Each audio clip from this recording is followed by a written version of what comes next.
বৌমা, আমার ভাসুর ফেলু ওর মাস্তুতো শালির জন্য একটা সুপাত্র খোঁজো তো, ওকে বিয়ে দেবো। ওই গুটকাখোর মাসির মেয়েটা যে সারাক্ষণ গুটকা চিবাচ্ছে, ওর তো পুটকির রস ফস সব শুকিয়ে গেছে, ওর পুটকিটা মারবে কে? শুটকি মাল পাছা চিপসে গেছে, দুধ চিপসে গেছে, শরীরে কিচ্ছু নেই, ওকে নাকি কোনো ছেলে তো ধনও খারাপ হবে না, লাগাবে কি করে?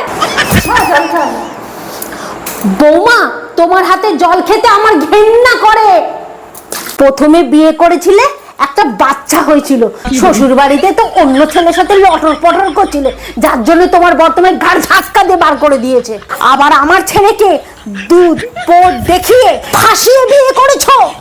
আপনার ছেলের চরিত্র খারাপ বলেই তো রসালো ফুটা লাগানোর জন্য বিয়ে করেছে আমাকে।